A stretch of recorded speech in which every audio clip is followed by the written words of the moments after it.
Selamat pagi saudara dimanapun Anda berada, senang sekali Klik Indonesia Pagi kembali hadir menjumpai Anda selama 1 jam ke depan. Dan kali ini bersama saya Andin Wijaya. Ya, dan saya Teguh Fajri. Berikut ini kita akan simak 2 berita utama Klik Indonesia Pagi hari ini.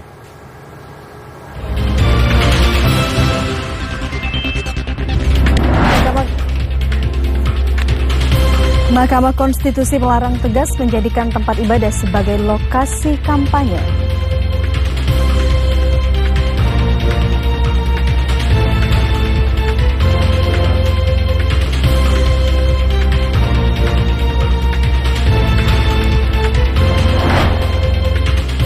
Kejaksaan Agung Republik Indonesia menetapkan 1 tersangka dugaan tindak pidana korupsi penerbitan dokumen perizinan pertambangan.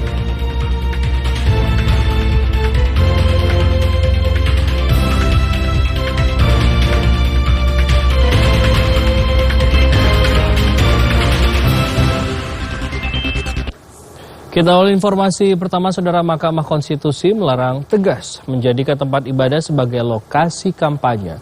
Pelarangan ini merujuk kepada pasal 280 ayat 1 huruf H Undang-Undang yang digugat anggota DPRD DKI Jakarta dari Partai Demokrasi Indonesia Perjuangan Yeni ONG.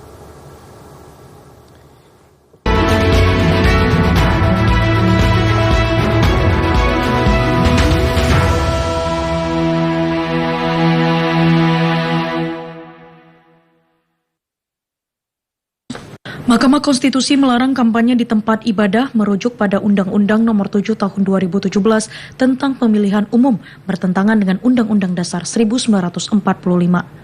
Mahkamah juga mengabulkan sebagian gugatan tentang uji material Undang-Undang Nomor 7 Tahun 2017 tentang pemilihan umum, aturan penggunaan fasilitas pemerintah, tempat ibadah, dan tempat pendidikan untuk kegiatan kampanye. Ketua Mahkamah Konstitusi Anwar Usman mengatakan penjelasan pasal 280 ayat 1 huruf H UU Pemilu bertentangan dengan UUD 1945 dan tidak mempunyai kekuatan hukum mengikat sepanjang tidak dimaknai mengecualikan fasilitas pemerintah dan tempat pendidikan sepanjang mendapat izin dari petanggung jawab tempat dimaksud dan hadir tanpa atribut kampanye pemilu. Pembatasan kampanye berdasarkan lokasi atau tempatnya adalah didasarkan pada beberapa prinsip penting yang bertujuan untuk menjaga netralitas dan integritas proses pemilu, mencegah gangguan terhadap aktivitas publik pada tempat-tempat tertentu sehingga mampu mempertahankan prinsip keseimbangan dan sekaligus menjaga prinsip netralitas serta untuk menghindari penyalahgunaan penggunaan fasilitas publik.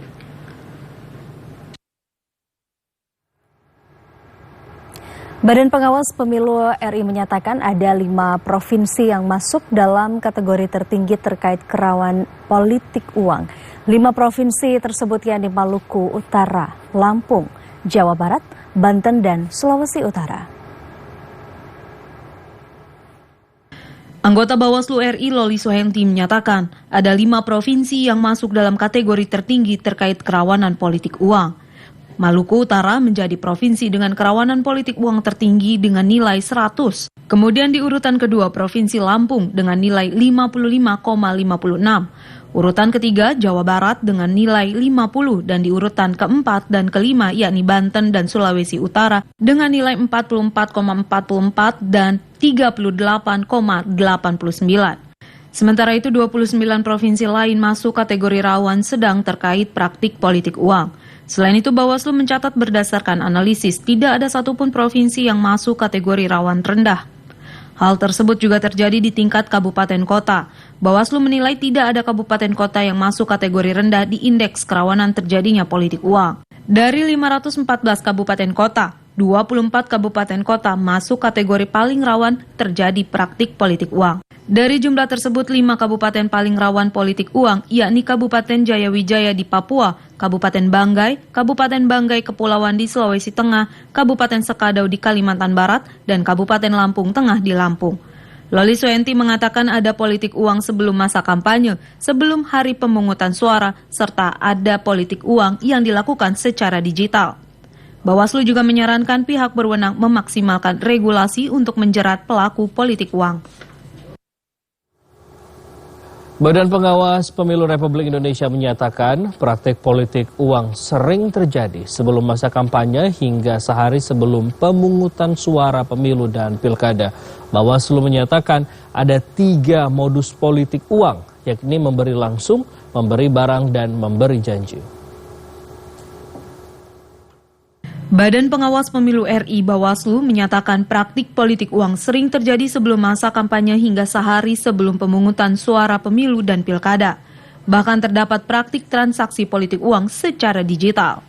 Anggota Bawaslu RI Loli Suhenti mengatakan, berdasarkan penyelenggaraan pemilu 2019 hingga pilkada 2020, Bawaslu membagi 3 modus politik uang, yakni memberi langsung, memberi barang, dan memberi janji. Modus memberi langsung salah satunya berupaya pembagian uang, voucher atau uang digital dengan imbalan memilih. Loli Suhenti menjelaskan modus memberi barang antara lain dilakukan dengan cara pembagian alat ibadah, bahan bangunan, kompor gas, hadiah lomba, hingga alat mesin rumput. Sementara modus memberi janji berupa menjanjikan imbalan, uang atau barang saat di masa tenang. Bawaslu menyatakan ada 4 pelaku politik uang, mulai dari kandidat, tim sukses atau kampanye, aparatur sipil negara, penyelenggara ad hoc, hingga simpatisan atau pendukung. Sementara Komisioner KPU RI Parsadaan Harahap menyatakan, pemetaan isu politik uang oleh Bawaslu akan menjadi ukuran dan referensi bagi KPU sebagai penyelenggara negara. Ia berpendapat pemetaan isu strategis politik uang diperlukan mengingat praktik tersebut semakin variatif dan mencederai demokrasi. Sementara itu, hasil pemetaan Badan Pengawas Pemilihan Umum atau Bawaslu RI mengingatkan penyelenggara pemilu untuk tetap netral dan tidak memihak. Hal ini dikarenakan ditemukan banyak daerah yang masuk dalam kategori rawan politik uang. Anggota Bawaslu RI Loli Suhenti mengatakan, pemetaan kerawanan isu politik uang menjadi kebutuhan dalam menghadapi pemilu 2024. Hal ini dikarenakan potret pelanggaran politik uang relatif tinggi jika berkaca pada pemilu sebelumnya. Loli mengatakan saat ini modus operandi dalam praktek politik uang banyak sekali, sehingga harus dilakukan pemetaan. Pemetaan daerah yang rawan politik uang dikategorikan menjadi daerah dengan kerawanan sangat tinggi dan sedang. Daerah dengan kerawanan sangat tinggi adalah Maluku Utara, Lampung, Jawa Barat, Banten, dan Sulawesi Utara. Sedangkan daerah dengan kerawanan sedang adalah DKI Jakarta, Jawa Tengah, dan Jawa Timur. Loli juga mengamati pelaku politik uang, 1 diantaranya merupakan penyelenggara ad hoc. Temuan tersebut terjadi pada rentang 2019 hingga 2020 dan sudah ada putusan dari Dewan Kehormatan Penyelenggara Pemilu atau DKPP. Para penyelenggara pemilu yakni Bawaslu dan KPK juga diminta harus lebih ketat dan kuat lagi untuk memastikan jajaran tidak ada yang nakal. Sementara itu, Komisioner KPU Parsadaan Harahap mengatakan pemetaan daerah rawan politik yang dilakukan Bawaslu ini dapat menjadi peringatan bagi penyelenggara pemilu, lembaga negara maupun masyarakat. Parsadaan juga berharap pemetaan ini selaras dengan strategi pencegahan yang konkret dari Bawaslu, sebab variasi jenis dan pelaku politik uang semakin beragam. Saudara bakal calon Presiden Prabowo Subianto menghadiri acara peresmian rumah pemenangan relawan di kawasan Menteng, Jakarta Pusat. Baca Pres Prabowo Subianto berterima kasih atas kepercayaan yang diberikan. Bakal calon presiden yang juga Ketua Umum Partai Gerindra Prabowo Subianto meresmikan rumah relawan pemenangan Prabowo di Jalan Imam Bonjol, Menteng, Jakarta Pusat pada Selasa sore 15 Agustus 2023. Setelah meresmikan rumah relawan, Prabowo berterima kasih atas kepercayaan yang diberikan. Prabowo menerima kepercayaan tersebut sebagai sebuah amanah. Menteri Pertahanan itu pun berpesan kepada seluruh relawannya agar tidak menjelek-jelekan siapapun yang akan menjadi lawannya kelak di Pilpres 2024. Saya lihat begitu banyak relawan dan kelompok-kelompok yang menyatakan dukungan saya kepada saya. Saya terima kasih. Saya menerima dukungan tersebut sebagai suatu amanah. Saya menerima sebagai suatu panggilan, suatu kepercayaan yang sangat besar yang sebenarnya juga sangat berat, tetapi saya berkeyakinan dengan dukungan dari banyak pihak yang terdiri dari putra-putri terbaik bangsa Indonesia. Bakal calon Presiden Prabowo Subianto menyatakan ingin menjaga dan membangun apa yang sudah dimiliki Indonesia.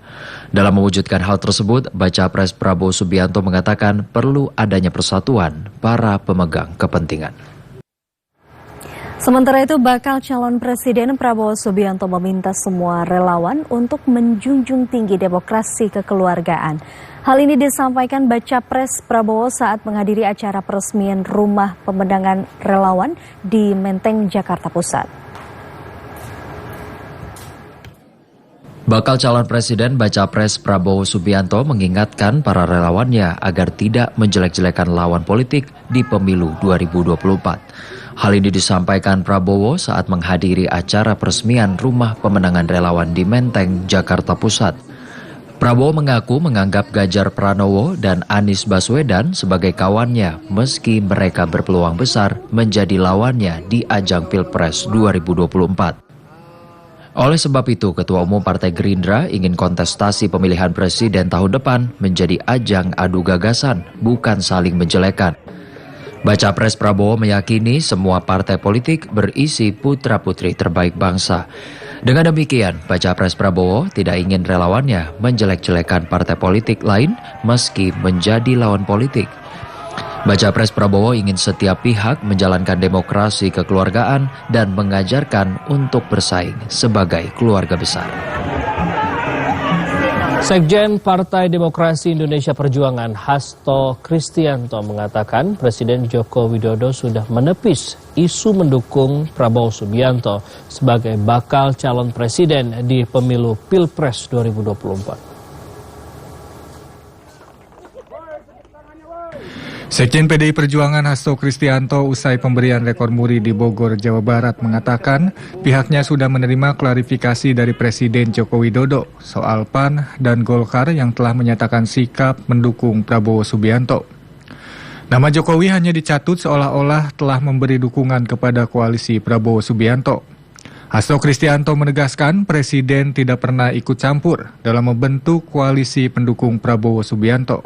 Tentang Pak Jokowi yang namanya dicatut, beliau sudah melakukan klarifikasi bahwa itu tidak benar. Pak Jokowi tidak pernah campur tangan di dalam pembentukan kerjasama partai politik.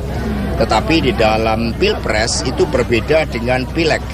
Di dalam Pilpres kekuatan figur itu sangat penting. Bagaimana sosok pemimpin yang jujur, sosok pemimpin yang merakyat, yang visioner, yang menjadi bagian dari representasi dari rakyat itu sendiri. Di sisi lain, Hasto Kristianto mengatakan Ketua Umum PDI Perjuangan Megawati Soekarno Putri telah mengeluarkan perintah kepada kadernya untuk tetap turun ke bawah bersama rakyat. Hasto Kristianto menyebut politik PDI Perjuangan selalu mengusung politik kerakyatan di akar rumput. Baca Pres Koalisi Perubahan untuk Persatuan Anies Baswedan menyatakan jika terpilih menjadi presiden, ia akan membangun Indonesia ke arah yang lebih maju.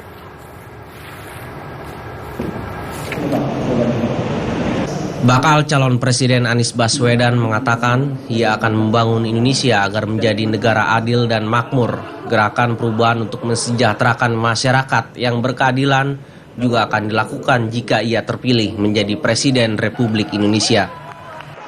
Kalau kita lari 10 km, maka kecepatannya harus diatur agar tidak lelah di kilometer pertama, tidak lelah di kilometer kedua, tapi jaga stamina-nya sampai kilometer ke 10. Kami adalah pribadi yang pertama kali dicalonkan bulan Oktober tahun 2022. Sementara Pilpres itu adalah bulan Februari 2024. Jadi secara hitungan waktu itu panjangnya kira-kira 17 bulan. Apabila 17 bulan itu dihabiskan di bulan-bulan pertama, habis tenaganya. Jadi berjalan dengan konstan, yang stabil, semoga bisa sampai di finish dengan kecepatan yang tinggi. Anies Baswedan menyatakan ia akan juga membangun daerah di Indonesia yang masih terpencil dan menjaga rasa aman bagi seluruh masyarakat Indonesia.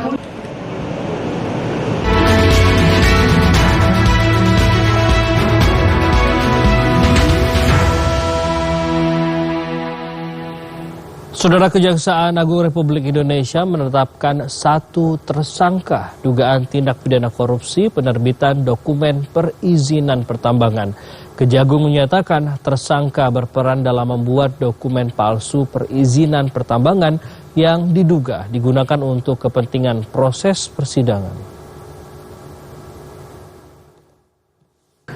Kejaksaan Agung Republik Indonesia menetapkan anggota DPR RI Komisi 1, Ismail Thomas sebagai tersangka dugaan tindak pidana korupsi penerbitan dokumen perizinan pertambangan PT Sendawar Jaya pada tahun 2021. Kepala Pusat Penerangan Hukum Kejaksaan Agung Republik Indonesia, Ketut Sumedana menyatakan, untuk mempercepat proses penyidikan, Ismail Thomas ditahan di Rutan Salemba Cabang Kejaksaan Agung Jakarta selama 20 hari terhitung tanggal 15 Agustus hingga 3 September 2023. Kapus Penkum Kejagung menyatakan, peran tersangka Ismail Thomas yakni membuat dokumen palsu perizinan pertambangan yang digunakan untuk kepentingan proses persidangan. Tim penyidik Kejaksaan Agung Jambi-Sus telah melakukan penetapan status tersangka dan sekaligus penahanan terhadap tersangka dengan inisial IT, anggota Komisi 1 DPR RI atau Bupati Kutai Barat periode 2006-2016 dalam penyidikan perkara tindak pidana korupsi terkait dengan penerbitan dokumen perjanjian pertambangan PT Sendawar Jaya. Tersangka Ismail Thomas merupakan anggota Komisi 1 DPR RI, fraksi PD Perjuangan, daerah pemilihan Kalimantan Timur. Ismail Thomas pernah menjabat sebagai Bupati Kutai Barat, Kalimantan Timur, periode 2006 hingga 2016.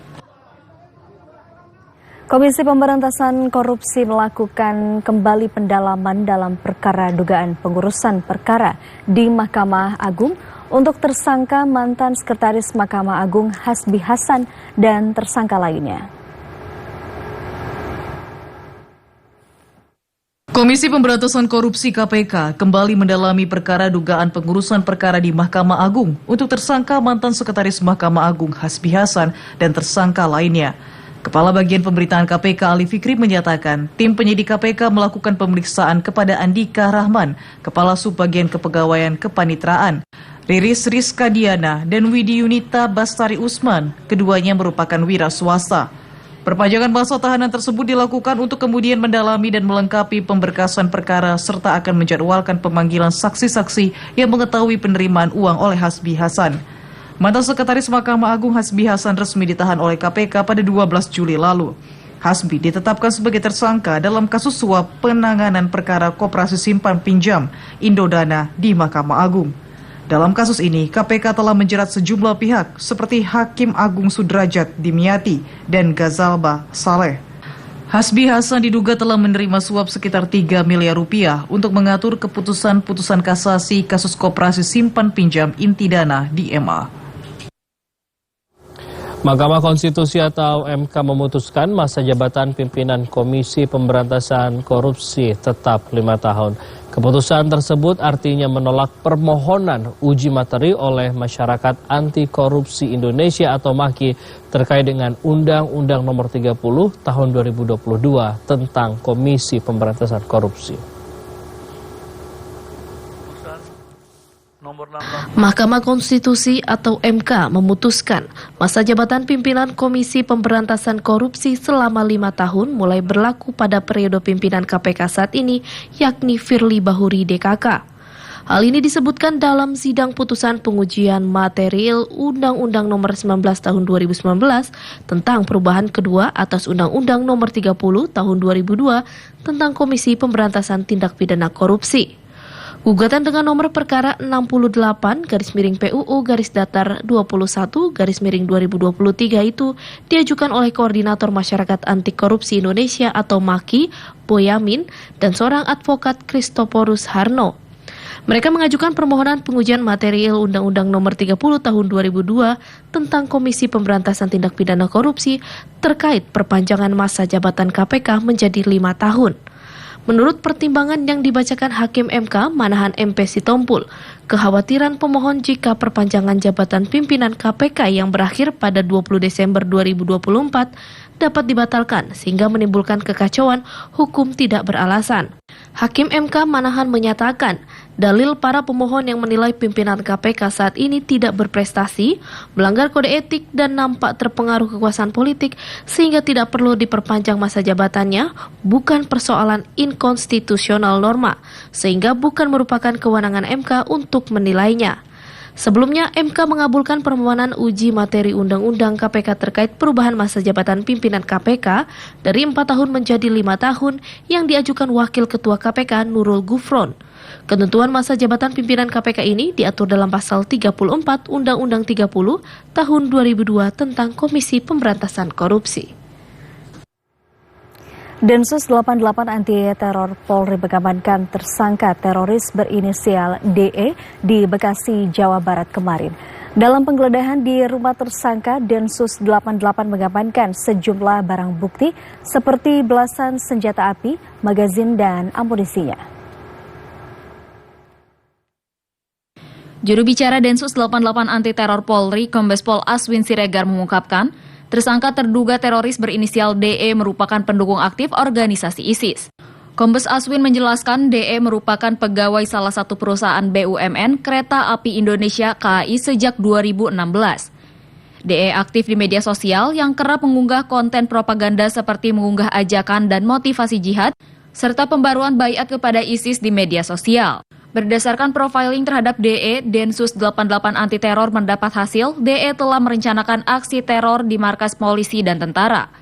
Ini dalam keterangannya ini masih kita dalami, Jenderal, sehingga yang bersangkutan melakukan latihan-latihan, ya, udah beberapa kali melakukan latihan, ya, kemudian memiliki rencana atau niatan untuk melakukan aksi kembali ke Makobrimob yang di Kelapa II dan Makobrimob yang di Jawa Barat.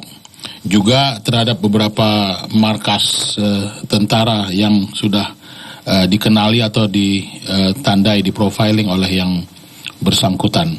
Densus 88 Anti Teror terus melakukan pendalaman dan pengembangan kasus. Dalam kasus ini, Densus 88 telah mengamankan sejumlah barang bukti, di antaranya 16 pucuk senjata baik senjata rakitan maupun pabrikan, magazin dan amunisinya serta PC komputer. Densus 88 Anti Teror Polri menyatakan terduga teroris di Bekasi, Jawa Barat telah melakukan baiat kepada ISIS sebelum menjadi pegawai BUMN. Juru bicara Densus 88 Anti Teror Polri, Kombes Pol Aswin Siregar menjelaskan, pada 2010 DE pernah bergabung dengan jaringan Mujahidin Indonesia Barat MIB pimpinan WM yang pernah ditangkap. Namun pada saat itu jamaah MW bubar dan pengikutnya tersebar termasuk DE. Kemudian setelah jaringan MW bubar, DE bergerak sendiri dan melakukan baiat kepada Amir ISIS Abu Al-Husain Al-Husaini Al-Quraish pada 2014. Dengan demikian, DE telah terlebih dahulu melakukan baiat kepada pimpinan ISIS sebelum menjadi pegawai KAI. Kombes Aswin menyatakan, terkait status karyawan, terduga teroris DE tercatat sebagai pegawai PT Kereta Api Indonesia KAI sejak 2016. Densus 88 Anti Teror masih terus melakukan pendalaman terkait dokumen untuk membuktikan hal tersebut. Catatan tentang status karyawannya, dia itu bergabung 2016 sebagai karyawan PT KAI. Jadi setelah dia awal tadi pertama dia bergabung dengan MIB di Bandung, itu ya menjadi jamaah si WB, saya bilang itu WM yang sudah ditangkap itu. Kemudian 2014 dia menyatakan baiat tunduk kepada Amir ISIS. Kemudian 2016 baru dia terdaftar sebagai karyawan PT KAI, ya. Kombes Pol Aswin Siregar mengungkapkan pihaknya telah melakukan berbagai upaya pencegahan paham radikalisme. Salah satunya berkoordinasi dengan seluruh pihak termasuk pihak BUMN. Kapolda Metro Jaya mendatangi lokasi rumah penggerebekan terduga teroris jaringan ISIS di Kota Bekasi, Jawa Barat. Kedatangan Kapolda Metro Jaya untuk meninjau langsung kondisi rumah tersangka. Kapolda Metro Jaya Irjen Pol Karyoto mengatakan hasil penggeledahan dan penyitaan oleh Densus 88 menunjukkan ada belasan senjata, mulai dari senjata api laras panjang dan laras pendek, serta senjata airsoft gun yang dimodifikasi menjadi senjata api. Selain itu, polisi juga menemukan peluru dengan jumlah yang banyak dan bendera ISIS di rumah terduga teroris. Irjen Pol Karyoto menilai senjata api dan peluru-peluru yang ditemukan di rumah terduga teroris dapat sangat mematikan. Pemeriksaan oleh teman-teman dari Densus bahwa itu ada senjata api, senjata api laras panjang, ada senjata api juga laras pendek, ya, dan ada juga modifikasi dari senjata airsoft gun, air gun dirubah menjadi senjata api. Ini yang sangat berbahaya. Ya. Kenapa saya ingin melihat TKP seperti apa sebenarnya masyarakat kita yang terpapar teroris dan sudah menjadi teroris itu kita pengen lihat. Dan ini seharusnya kami menghimbau kepada masyarakat kalau ada dari hasil profiling kami orang ini tertutup, tapi masih ada sosialisasinya dalam rapat-rapatnya. Sebelumnya terduga teroris berinisial DE ditangkap di Jalan Raya Bulak Sentul, Bekasi Utara. Juru bicara Densus 88 Polri Kombes Pol Aswin Siregar mengungkapkan DE merupakan pendukung ISIS dan aktif melakukan propaganda jihad di media sosial. Dari Bekasi, Ahmad Bukhari melaporkan. Dan sejumlah informasi lainnya akan kami hadirkan usai jeda berikut ini. Klik Indonesia Pagi, segera kembali.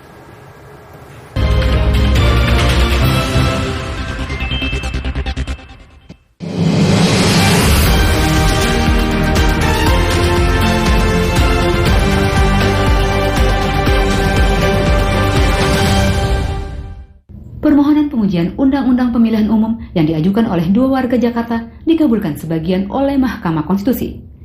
Demikian dinyatakan MK dalam sidang pengucapan putusan yang dipimpin Ketua MK Anwar Usman. Mahkamah menilai norma pengecualian tersebut seharusnya dimasukkan dalam batang tubuh norma undang-undang tersebut. Dengan demikian, MK menegaskan pengecualian larangan kepada pelaksana, peserta, dan tim kampanye pemilu melakukan kampanye di fasilitas pemerintah dan di tempat pendidikan sepanjang diberikan izin oleh penanggung jawab tempat dan fasilitas dimaksud dan hadir tanpa atribut kampanye pemilu. Tidak mempunyai kekuatan hukum yang mengikat sepanjang tidak dimaknai mengecualikan fasilitas pemerintah dan tempat pendidikan sepanjang mendapat izin dari penanggung jawab tempat dimaksud dan hadir tanpa atribut kampanye pemilu. Selanjutnya, MK menolak permohonan pengujian Undang-Undang Kejaksaan mengenai syarat pengangkatan Jaksa Agung. Mahkamah menilai ketentuan yang dipersoalkan terbukti tidak menimbulkan ketidakpastian hukum. Dalam pengujian Undang-Undang KPK, Mahkamah memutus menolak permohonan pemohon karena dalil-dalil pemohon kabur. Terakhir, dalam pengujian Undang-Undang Lalu Lintas dan Angkutan Jalan (LLAJ), Mahkamah memutus menolak permohonan pemohon karena dalil permohonan kabur. Selain itu, pemohon dinilai tidak memiliki kedudukan hukum. Ilham Wiryadi, Agung Sumarna, MKTV News melaporkan.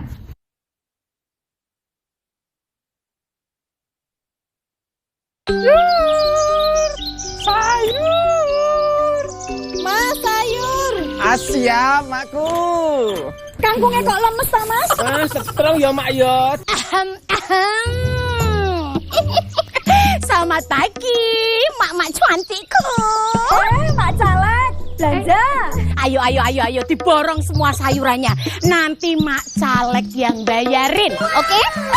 Kalau perlu gerobaknya sekalian. Itu mak caleg. Pokoknya mak caleg. Yes. Kalau uangnya kurang nanti saya tambahi cash. Tapi inget jangan lupa pemilu nanti pilih saya. Stop. Gak bahaya tak? Hati-hati ya mak-mak. Kita harus cerdas. Mak caleg ini main politik uang. Denger ya. Pemberi dan penerima politik uang bisa dipidana, bisa dipenjara. Iya mak-mak. Jangan diterima. Biar gini-gini, kita masih punya harga diri loh. Masa depan bangsa nggak bisa dibeli. Enaknya dapat uang cuma sekali, ruginya 5 tahun. Ayo Mama cerdas, kita rapatkan barisan. Pemilih cerdas, tolak dan lawan politik uang. Sabar, sabar Mamaku sayang. Ya.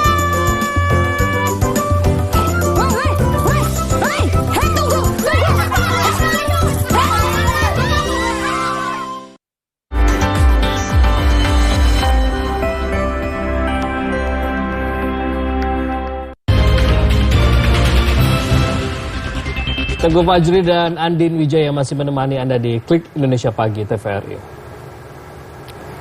Saudara, 6 dari 7 WNA dan WNI yang hilang di perairan Pulau Banyak Kabupaten Aceh Singkil Provinsi Aceh telah berhasil ditemukan dalam keadaan selamat. Saat ini tim gabungan masih melanjutkan operasi untuk mencari 1 korban lainnya. Dari 7 orang yang hilang di perairan Kepulauan Banyak, Kabupaten Aceh Singkil, Provinsi Aceh, 6 orang diantaranya sudah ditemukan. 4 orang diantaranya merupakan warga negara Australia, sedangkan 2 orang lainnya merupakan warga negara Indonesia. Ke-6 orang itu ditemukan di sekitar perairan Pulau Pinang, Kepulauan Banyak. Hingga saat ini, seluruh wisatawan Australia telah ditemukan, sedangkan 1 dari 3 WNI yang hilang belum ditemukan. Kepala Pelaksana Badan Penanggulangan Bencana Daerah Kabupaten Aceh Singkil, Al Husni mengatakan, saat ini pihaknya masih mencari 1 orang korban yang belum ditemukan dan pencarian akan diperluas. Telah diketemukan 6 orang korban, 4 WNA, 2 WNI di sekitar perairan Kepulauan Banyak. Nah, saat ini sudah dievakuasi ke Resort Pinang. Baik, untuk 1 korban kita masih melakukan pencarian di sekitar perairan Pulau Banyak. Kemudian kendala, Pak? Kendala yang saat ini kita hadapi adalah jaringan telekomunikasi. Adapun korban yang belum ditemukan bernama Vivan, warga negara Indonesia yang merupakan kru speedboat, warga desa Santola, Kecamatan Pulau Banyak Barat, Kabupaten Aceh Singkil. Dari Aceh Singkil, Jakartawan Adi Nugraha, TVRI melaporkan.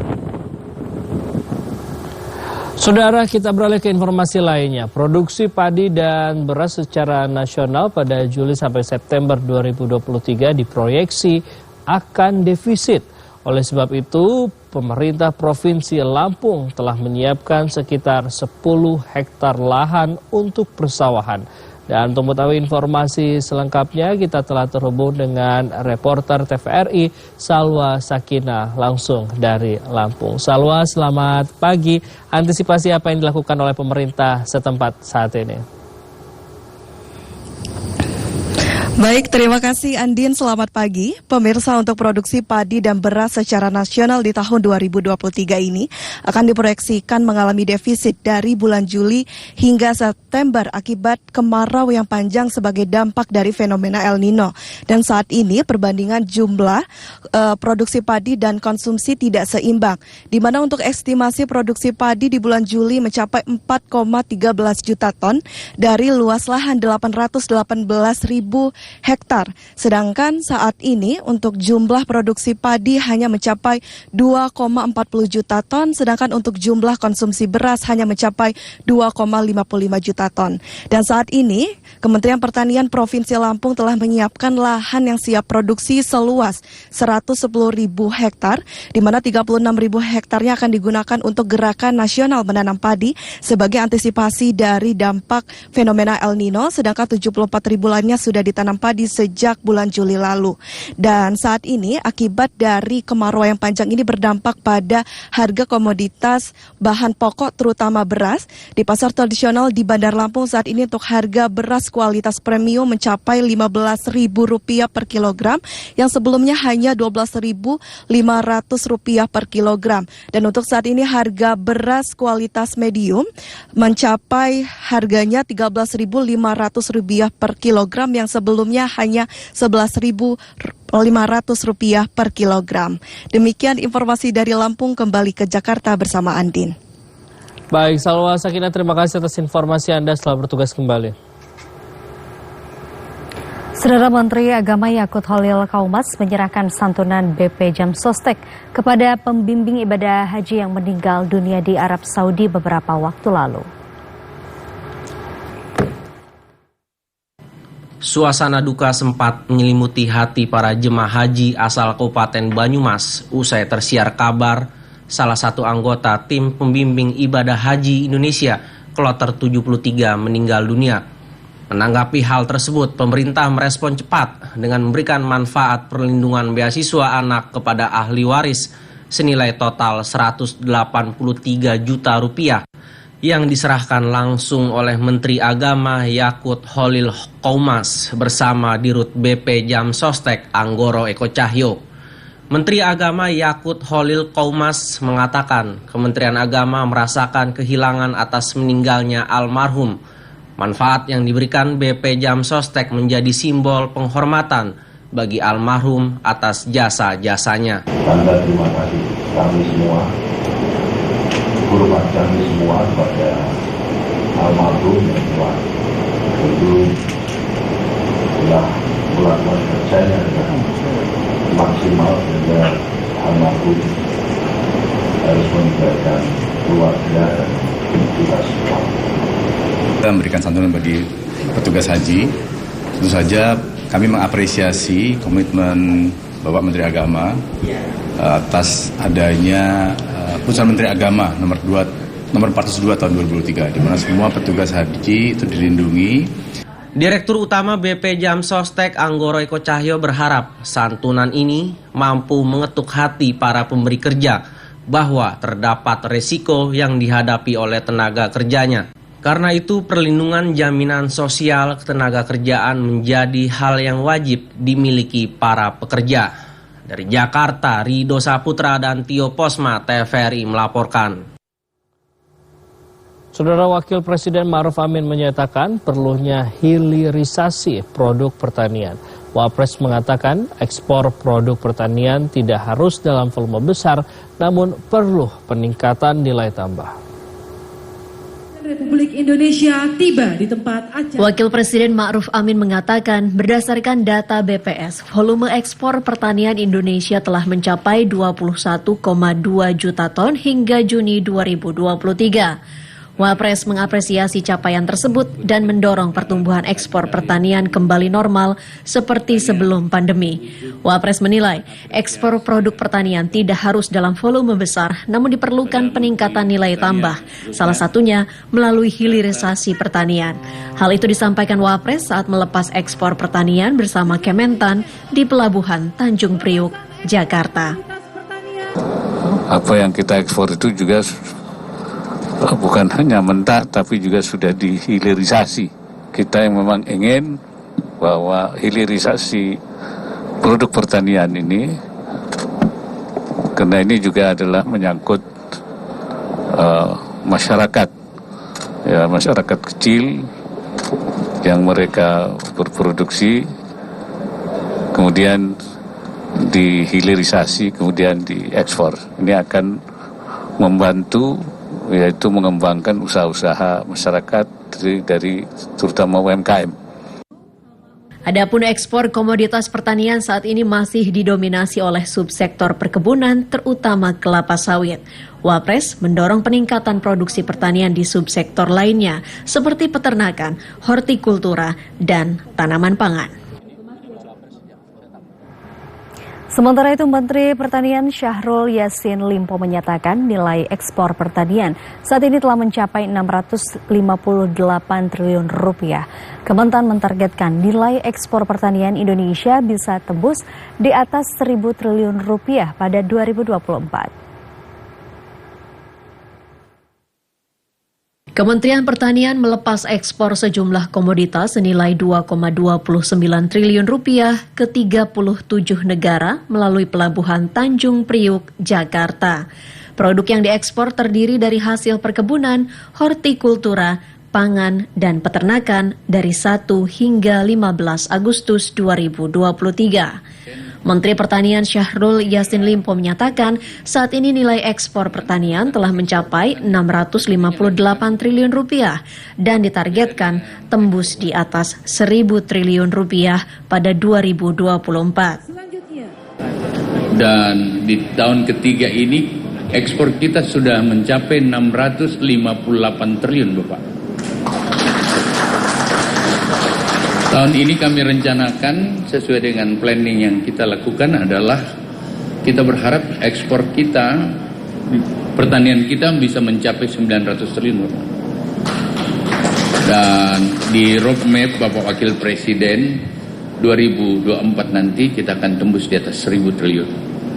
Dan kita berharap tidak ada kabupaten dan provinsi yang tidak ekspor lagi.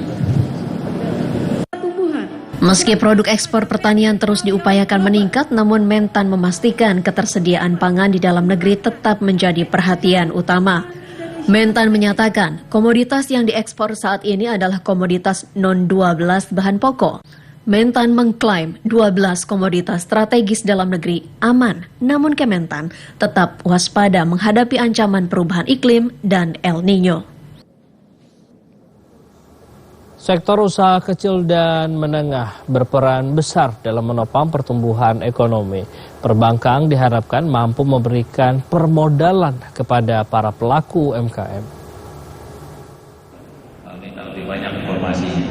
Perkembangan usaha UMKM salah satunya ditentukan dari permodalan, yakni perbankan. Perbankan masih menjadi sumber pembiayaan terbesar untuk pelaku usaha termasuk UMKM. Deputi Bidang Perkoperasian Kemenkop UKM Ahmad Zabadi pada acara Best Bank Performance of MSMES Launch Award 2023 di Jakarta mengungkapkan pihaknya akan terus mendorong pelaku UMKM agar mendapatkan modal dari perbankan. Ahmad Zabadi menuturkan dengan berkembangnya pelaku UMKM dapat mendorong pertumbuhan ekonomi di Indonesia. Untuk UMKM kita naik kelas ini, salah satu hal yang sangat diperlukan adalah akses pembiayaan untuk mendukung pengembangan usaha bagi UMKM kita. Karenanya tentu kami dari Kementerian Koperasi dan UKM memberikan apresiasi atas komitmen yang ditunjukkan oleh perbankan yang pada kesempatan ini mendapatkan penghargaan dari majalah keuangan dengan pertimbangan bahwa mereka telah memberikan dukungan yang. Acara Best Bank Performance of MSMES Launch Award 2023 bertujuan untuk mengapresiasi perbankan yang telah mewujudkan komitmennya dalam memajukan UMKM dengan meningkatkan besaran pembiayaan sekaligus menjaga kualitas pembiayaan. Saudara, salah seorang ASN dari Dinas PUPR Provinsi Kalimantan Utara Kaltara tewas terseret arus sungai dalam musibah kecelakaan kapal rombongan Gubernur Kalimantan Utara di perairan Sungai Semamu, Kabupaten Malinau pada Selasa 15 Agustus 2023. Untuk mengetahui informasi lebih jelas, kita telah terhubung dengan reporter TVRI Tudes Stefan langsung dari Kalimantan Utara. Selamat pagi Tudes Stefan, dapat diinformasikan bagaimana kronologi meninggalnya rombongan ataupun juga kecelakaan yang dialami oleh rombongan Gubernur Kalimantan Utara ini? Ya, baik Fajri dan juga saudara, memang rombongan Gubernur Kalimantan Utara ini mengalami kecelakaan di Sungai Desa Semamu, Kecamatan Mentarang Hulu, Kabupaten Malinau. Dan akibat insiden ini, satu orang ASN di lingkungan pemerintah Provinsi Kalimantan Utara bernama Yusi Novianto meninggal dunia akibat terjatuh dari perahu dan tenggelam terbawa arus sungai yang deras. Adapun kronologi dari insiden ini berawal saat korban dan rombongan melakukan perjalanan menuju ke Krayan untuk melaksanakan upacara Hari Ulang Tahun Kemerdekaan Republik Indonesia ke-78 di perbatasan Indonesia dan Malaysia. Dan saat tiba di Desa Semamu itu sekitar pukul 10 pagi, rombongan menyeberangkan sepeda motor menggunakan perahu ketinting kecil ke seberang desa dengan jarak tempuh kurang lebih 5 menit dengan jarak kurang lebih juga 300 meter. Dan saat korban menyeberang menggunakan perahu ketinting, ini posisi korban berada di atas motor bersama dengan seorang motoris yang membawa perahu ketinting ini. Dan posisi korban ini berada di atas motor, dan pada saat perjalanan menuju ke seberang sungai ini, kondisi sungai memang dalam kondisi banjir, sehingga memang aliran sungai ini cukup deras dan mengakibatkan memang perahu ini kehilangan keseimbangannya dan mengakibatkan memang korban terjatuh dan perahu ketinting ini dengan posisi motor dari korban ini masih berada di perahu ketinting dan korban ini hanyut terbawa arus sungai yang cukup deras dan korban sempat berteriak minta tolong ini sekitar 20 meter dari lokasi korban terjatuh.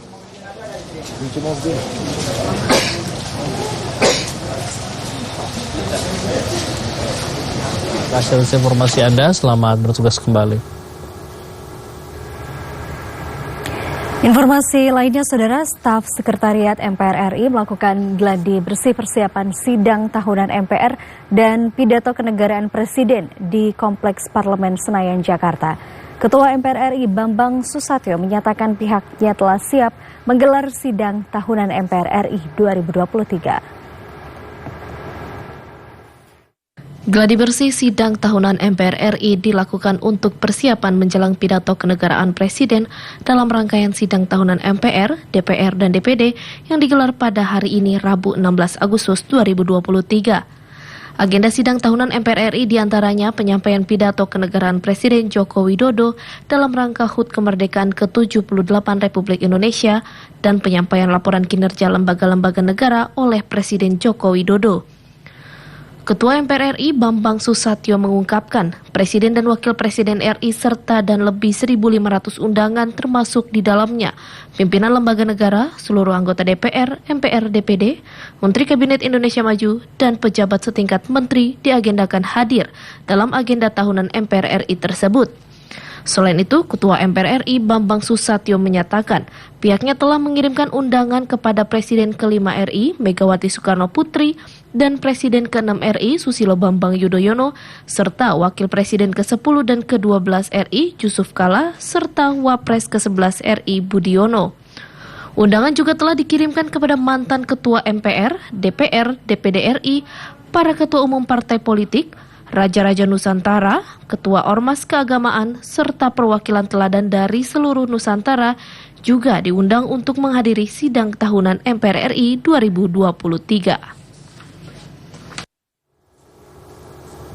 Dan saudara, untuk mengetahui bagaimana informasi terkini persiapan sidang tahunan MPR RI 2023, kita telah terhubung dengan reporter TVRI Diani Febrianti langsung dari kawasan gedung MPR RI Senayan, Jakarta. Diani, selamat pagi. Bagaimana persiapan jelang sidang tahunan MPR RI 2023 saat ini di sana?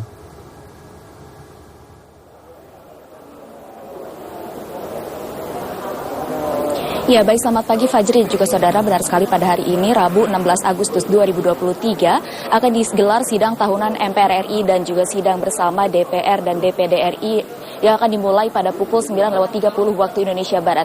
Nah, jika kita lihat berbagai persiapan yang telah dilaksanakan seperti pada tanggal 8 Agustus 2023 dilaksanakan rapat pimpinan MPR RI, kemudian pada keesokan harinya pada 9 Agustus 2023 ada pertemuan konsultasi dengan Presiden Joko Widodo, dan pada hari kemarin tanggal 15 Agustus 2023 di staf Sekretariat DPR dan MPR menggelar gladi bersih persiapan sidang tahunan MPR RI 2023 sebagai rangkaian dari sidang tahunan dan memastikan kesiapan agenda tahunan MPR RI ini. Dan jika kita lihat memang seluruh persiapan ini telah selesai atau telah rampung seperti yang dikatakan oleh Ketua MPR RI Bambang Susatyo yang menyatakan bahwa sidang tahunan MPR RI pada hari ini telah siap dilaksanakan. Dan terkait dari ada perbedaan pada sidang tahunan pada tahun ini seperti dibandingkan dengan tahun sebelumnya. Ketua MPR RI Bambang Susatyo menyatakan bahwa terkait dekorasi pun ada perbedaan karena pada tahun ini pada sidang MPR RI 2023 ini dekorasi yang diterapkan di kawasan Kompleks Senayan ini lebih meriah atau lebih dahsyat atau lebih hebat dibandingkan dengan tahun lalu pada tahun 2022.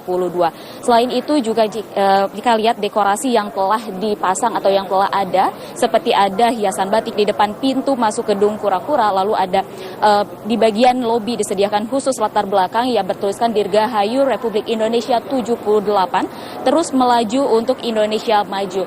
Dan Fajri dan juga saudara, terkait agenda pada sidang tahunan MPR RI tahun 2023 ini, dari pihak MPR RI ini telah menyebar undangan kepada 1.549 tamu undangan, termasuk dari Presiden kelima Republik Indonesia Megawati Soekarno Putri, Presiden ke-6 RI Susilo Bambang Yudhoyono, Wakil Presiden ke-10 dan ke-12 Yusuf Kala, dan juga Wakil Presiden ke-11 Budiono.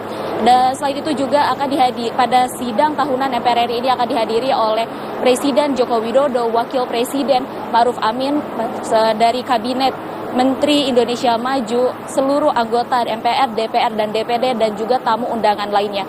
Namun berdasarkan konfirmasi yang dinyatakan oleh juru bicara Partai Demokrat, Herzaki Mahendra Putra, menyebutkan bahwa Presiden ke-6 Republik Indonesia Susilo Bambang Yudhoyono tidak dapat hadir pada sidang tahunan MPR RI tahun 2023 ini karena sedang berada di Pacitan, Jawa Timur untuk persiapan pembukaan Museum dan Galeri SBY Ani yang rencananya akan dibuka pada esok pada 17 Agustus 2023. Selain itu juga Ketua umum partai politik juga diundang, namun berdasarkan keterangan dari juru bicara Partai Demokrat, Ketua umum dari Partai Demokrat Agus Harimurti Yudhoyono juga tidak dapat hadir pada sidang tahunan hari ini karena sedang berada di Pacitan.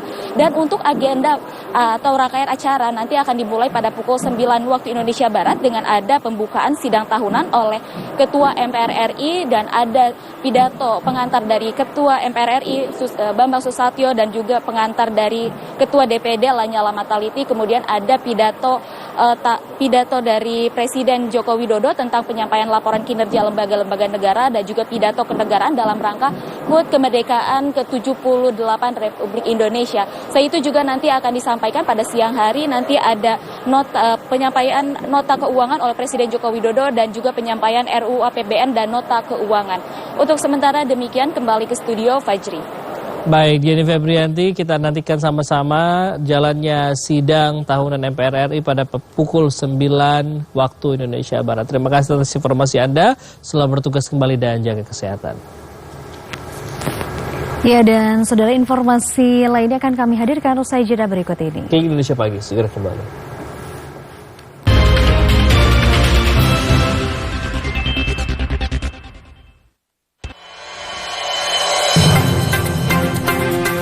Di tengah arus informasi dan kecepatan internet, penting membuka wawasan serta literasi digital bagi masyarakat Indonesia agar semakin cakap digital. Informasi gitu ya, itu sangat berpengaruh terhadap perubahan cara pandang dan perilaku seseorang. Saksikan talk show literasi digital setiap Selasa pukul 20 waktu Indonesia Barat, hanya di TVRI.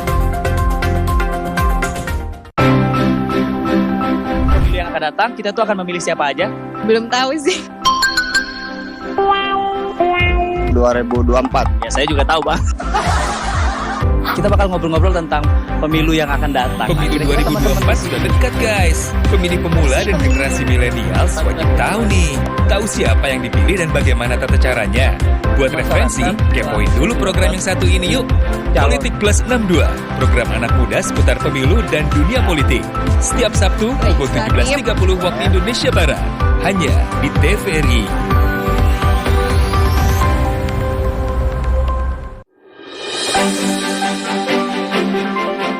Pesta demokrasi akan menentukan siapa pemimpin pilihan rakyat. Bagaimana dan siapa pilihan Anda? Saksikan Pilihan Rakyat, Senin hingga Jumat pukul 16 waktu Indonesia Barat, hanya di TVRI.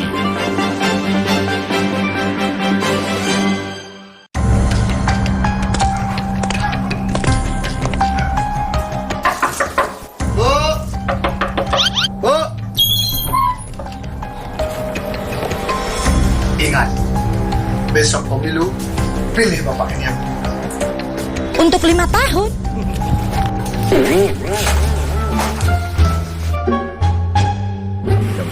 Sampai jam berapa? Bapak, ingat, anti pemilu, pilih Bapak ini. Untuk 5 tahun, suara saya lebih mahal daripada ini.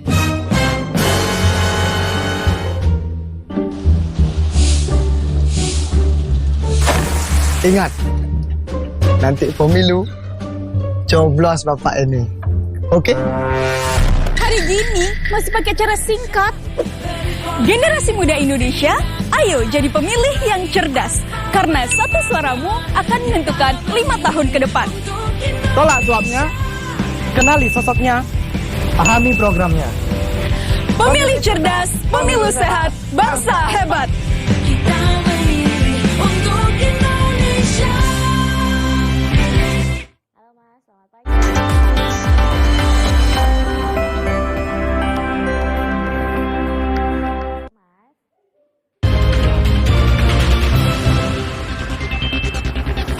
Teguh Fajri dan Andin Wijaya masih bersama Anda di Klik Indonesia Pagi. Saudara, diterapkannya Undang-Undang Nomor 17 Tahun 2023 tentang Kesehatan memuat berbagai ketentuan baru di bidang kesehatan termasuk prosedur perselisihan di bidang medis dan kesehatan. Sebagai implementasi Undang-Undang Kesehatan tersebut dibentuk Lembaga Mediasi Arbitrase Medis dan Kesehatan.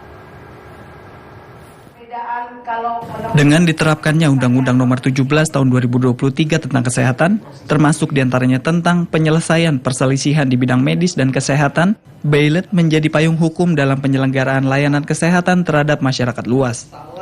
Wakil Ketua Komisi 9 DPR RI, Emmanuel Melkiades Lakalena mengatakan, Undang-Undang 17 Tahun 2023 mencabut 11 undang-undang yang sebelumnya berlaku. Belasan undang-undang yang dicabut itu diintegrasikan dalam Undang-Undang Kesehatan.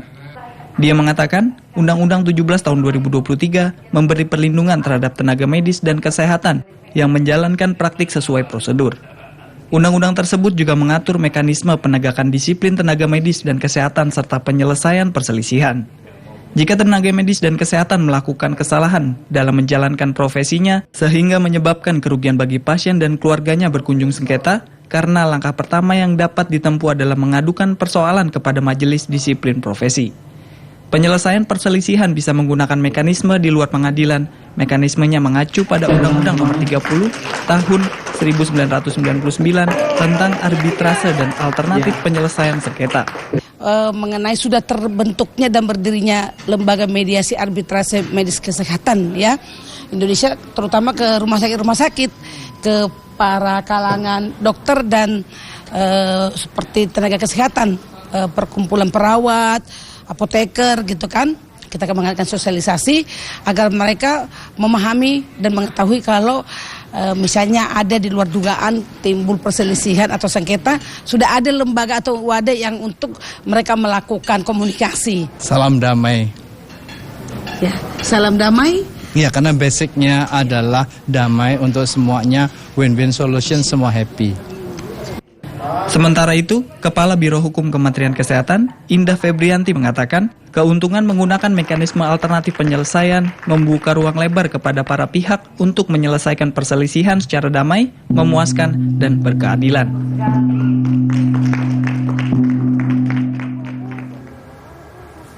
Informasi tadi sekaligus menutup perjumpaan kita di Klik Indonesia Pagi kali ini.